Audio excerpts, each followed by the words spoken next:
이란과 이스라엘의 무력 충돌이 닷새째 이어지고 있는 상황에서 도널드 트럼프 미국 대통령이 지금까지 이 선에서 이스라엘을 지원해 오던 것에서 더 나아가서 이란 핵시설 타격에 자국 군사력을 동원하는 등 사실상 참전을 고려하는 쪽으로 선회했다는 외신 보도가 잇따르고 있습니다. 이번 사태가 정말 중대 국면을 맞고 있는 건데요. 관련해서 트럼프는 이란 내에서 신에 가까운 절대 권력자죠. 이 최고 지도자의 제거 가능성까지 언급을 하면서 무조건적인 항복을 요구하고 나서 긴장을 더욱 고조시키고 있습니다. 네, 트럼프 대통령이 현지 시간으로 17일, 우리 시각으로 오늘 새벽 자신의 SNS를 통해서 우리는 이란의 소위 최고 지도자가 어디에 숨어 있는지 정확히 알고 있다면서 그는 쉬운 표적이지만 현재 그곳에서는 안전하다. 우리는 적어도 지금은 그를 제거하지 않을 것이다 라고 경고했습니다. 이어 이란이 민간인이나 미군을 겨냥해 미사일을 쏘는 것을 원하지 않는다며 우리의 인내심이 점점 줄어들고 있다라고 덧붙여 했는데요. 또 이어진 글에서는요. 무조건 항복하라라며 이란의 항복을 압박했습니다. 트럼프 대통령이 언급한 최고 지도자는 신정 일치 체제의 이란에서 36년간 절대 권력을 행사하고 있는 아야톨라 알리 하메네이를 지칭한 겁니다.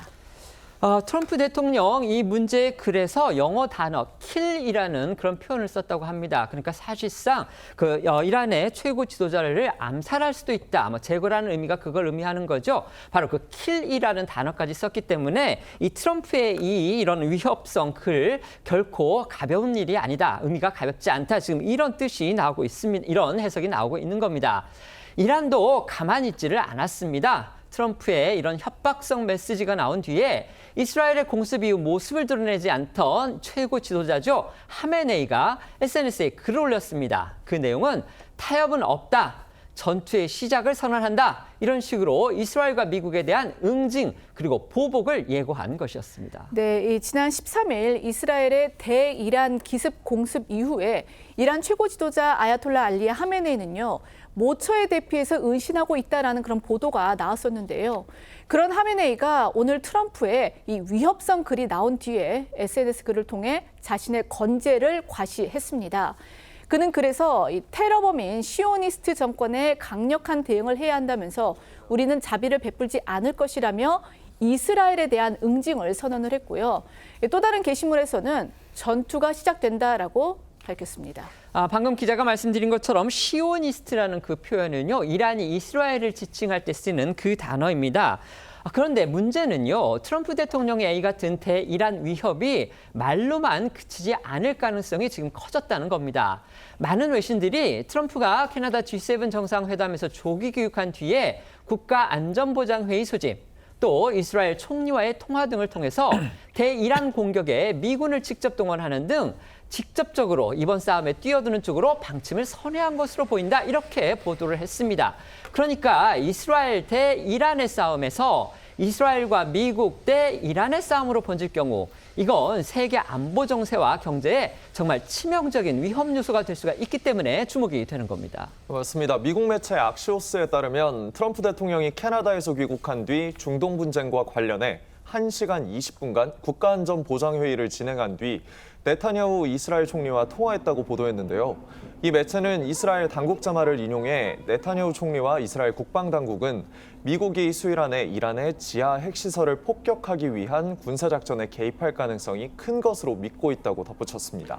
또 미국 뉴욕타임즈는 외교적 노력이 무산되거나 이란이 우라늄 농축 전면 중단을 거부할 경우 트럼프 대통령이 이스라엘의 이란의 지하 핵시설들을 파괴할 수 있도록 미군의 초대형 벙커버스터를 지원하는 방안을 고민 중이라고 보도했습니다. CNN도 트럼프 대통령이 이란의 핵시설 공격에 미국 자산을 활용하는 데 긍정적으로 바뀌고 있으며 외교적 해결책에 대해서는 부정적인 입장을 보인다고 전했습니다. 앞서 이스라엘이 먼저 미국의 초대형 벙커버스터인 GPU-57 지원을 요청했다는 이야기도 전해지는데요. 이란의 핵시설이 산악지대인 포르도 지역, 지하 80에서 90m 깊숙한 곳에 설치되어 있기 때문에 지상 작전 없이 핵시설을 파괴하려면 땅속 깊숙이 들어가 목표물을 파괴할 수 있는 유일한 무기 GPU-57 벙커버스터가 기묘한데 이걸 미국이 투입할 가능성이 커지고 있다는 겁니다. 연일 이란을 향해 목소리를 높이는 트럼프 대통령의 발언 들어보시죠. I gave Iran 60 days and they said no, and the 61st you saw what happened.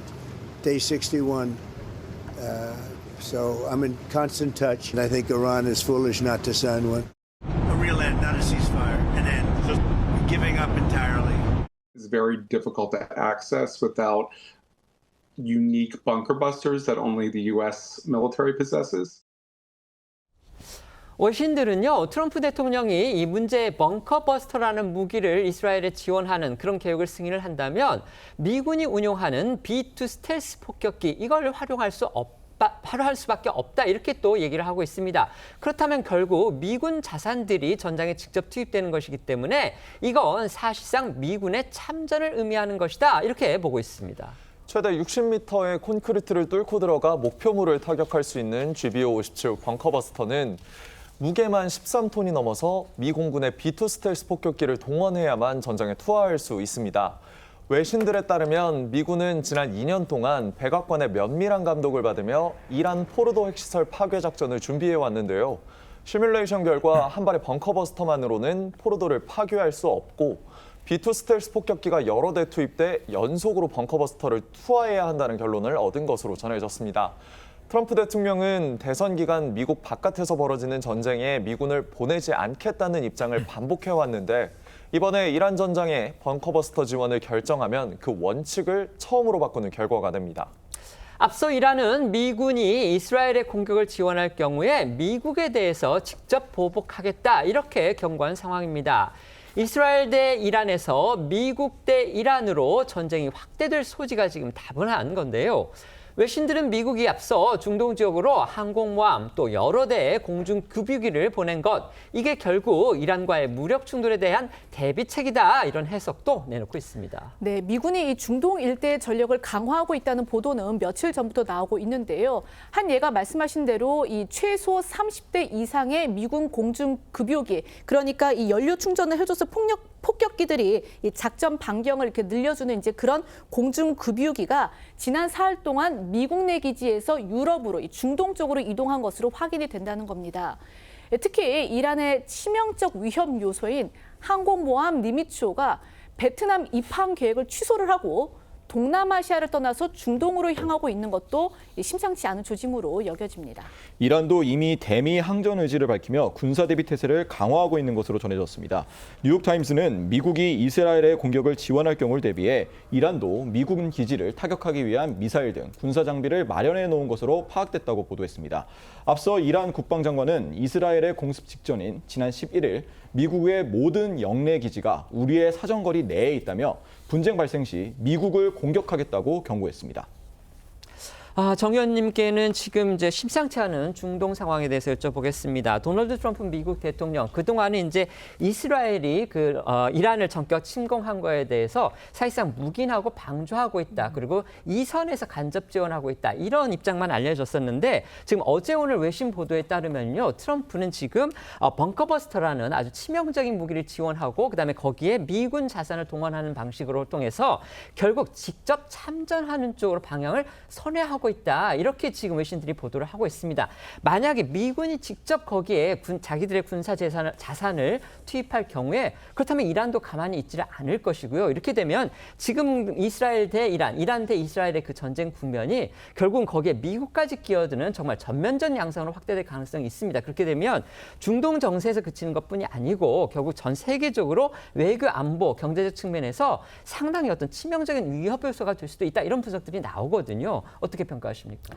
아마 트럼프가 원하지 않는 일이 바로 개입하는 일일 거라고 생각을 합니다. 그래서 지금 외교적으로 최고의 압박을 가해서 하메네이를 무릎 꿇게 하겠다. 그리고 지금이 적기다라고 생각하는 것 같습니다.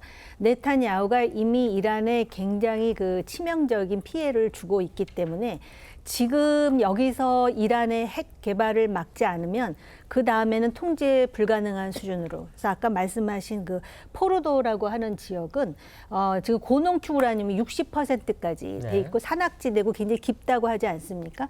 그러니까 미국은 지금 하메네이가 양면 전술을 쓰고 있는 것으로 제가 알고 있습니다. 지금 뭐 시오니스트에 대적해서 응전하겠다고 그러지만 한쪽에서는 지금 휴전 얘기가 나오고 있거든요. 이런 상황에서 만약에 하메네이가 버틴다면은 하메네이를 먼저 제거할 것이냐 아니면은 지금 문제의 핵시설을 소위 스텔스 밤마를 이용해가지고 벙커버스터를 투하하고 그 벙커버스터를 투하하기 위해서 미군이 직접 개입하지 않을 수가 없는데 이거는 지금의 전면전 미사일이 이미 지금 서로 왔다 갔다 하고 있는 상황에서 확전이 되는 상황이고 어느 나라도 원하지 않는 상황이긴 합니다. 그래서 가장 지금 차악의 방법은 하메네이가 승복을 하고 고농축 우라늄을 포기하는 방법인데 과연 이러한 압박 외교가 가능할지 아니면은 트럼프가 원하지 않는 더 깊은 개입으로 들어갈지는 지켜봐야 될 것이고요. 이것이 전 세계에 엄청난 파장을 일으킬 것이라는 것은 명약관화합니다.